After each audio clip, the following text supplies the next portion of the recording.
Assalamualaikum, selamat datang kembali di channel Arifa Isnah. Sharing yuk. Sharing kali ini adalah Q&A bersama Ummu Dafa seputar pendampingan Ananda dalam menghafal Al-Quran.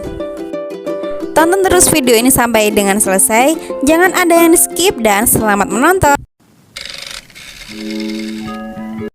Pertanyaan yang pertama. Ke anak, kita sampaikan nih, misalnya di waktu tidur, di waktu maghrib atau tidur menjelang tidur malam ya, kita sampaikan ke anak tentang SOP harian kita gitu, tentang SOP, tentang jadwal harian di rumah itu seperti apa kita sampaikan ke anak. Kemudian yang kedua, silakan tegas dengan SOP yang telah dibuat.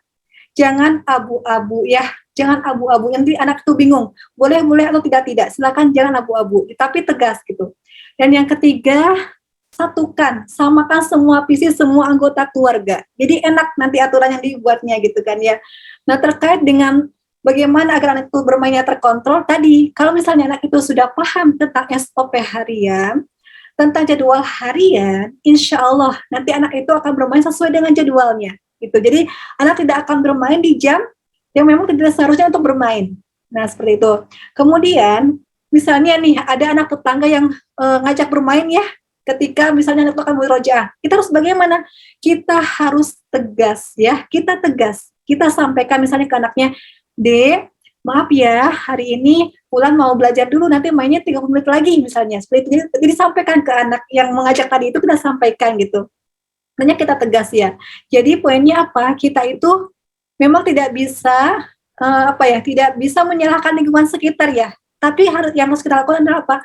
Membiasakan, membentuk dan memperkuat kebiasaan baik di dalam rumah kita gitu. Jadi itu poinnya ya, kita perkuat kebiasaan baik di rumah kita gitu. Jadi agar ya itu ketika anak bermain ya mereka bisa punya kontrol tersendiri ya gitu. Jadi itu poinnya. Dan yang kedua tentunya kita terus minta pertolongan Allah ya, karena Allah sebaik-baik penjaga, kita mah tidak bisa tanpa rahmatnya Allah ya, tidak bisa gitu. Artinya kita memang perlu sekali bantuannya Allah gitu kan ya, karena kita mau tidak bisa menjaga anak 24 jam full itu tidak bisa. Maka kita bismillah minta tolong ke Allah agar Allah menjaga penglihatan anak-anak, pendengaran anak-anak dari hal-hal yang tidak baik.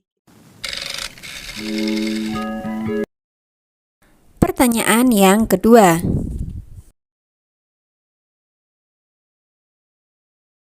Kalau misalnya hari ini ternyata tidak bisa, kita ulangi lagi aja besoknya gitu kan ya, atau misalnya di jam yang lain kita pindahkan ke jam yang lain.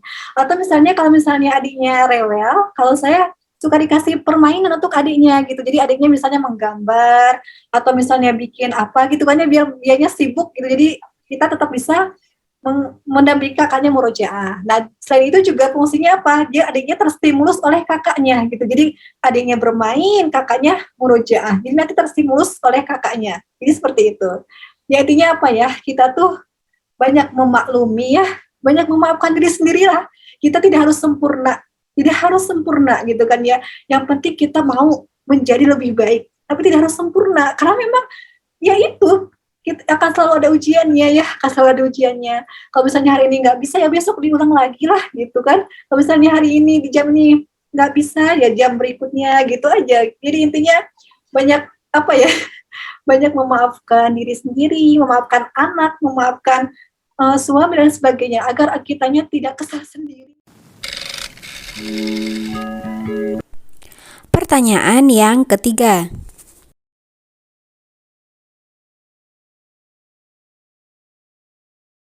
Itu.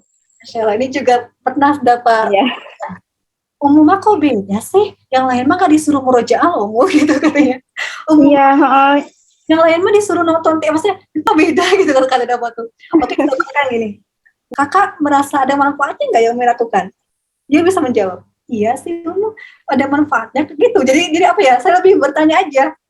Jadi lebih ke diskusi, dialog saja gitu ya. Apakah mereka punya manfaat dari yang kita berikan atau tidak gitu. Nah kalau misalnya kata anak nggak ada, ya udah kita ini lagi cari solusi gitu. Cari solusi harusnya bagaimana ya kak ya gitu, minta pendapat ke anak ya seperti itu.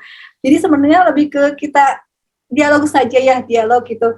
Kalau misalnya ada manfaatnya apa deh menurut kakak gitu, manfaatnya apa? Terus kakak seneng nggak kalau misalnya murojaah? Seneng gitu, itu kan udah cukup kalau buat saya ya. Jadi intinya sih mereka tuh sebenarnya apa ya? Mereka sebenarnya ya mungkin aneh ya, kenapa sih yang lain mah nggak kayak saya gitu? Kenapa yang lain mah kok main terus, nonton terus gitu kan? Mungkin mereka pikirannya gitu kan ya. Ya kita sampaikan saja seperti itu. Jadi kita bertanya lagi, kakak merasa ada manfaatnya enggak gitu. Kalau misalnya ada ya udah itu yang Umi, maksudnya yang memang yang Umi harapannya seperti itu nantinya gitu.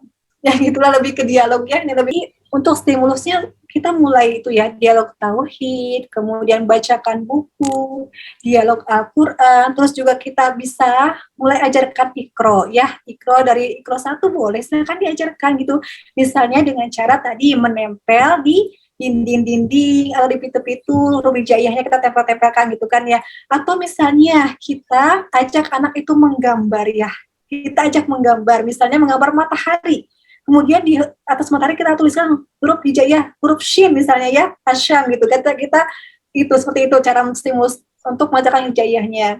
Bisa juga misalnya kita dengan media gitu kan ya, dengan YouTube dan sebagainya, silakan gunakan media-media gitu untuk mengajarkan huruf hijaiyah, kemudian mengajarkan doa-doa harian juga diajarkan, silakan gitu kan ya, misalnya sambil praktek saja, mau makan kita praktek doanya, mau ke kamar mandi kita praktek sambil berdoa gitu aja, jadi sambil praktek saja untuk doa-doa harian gitu.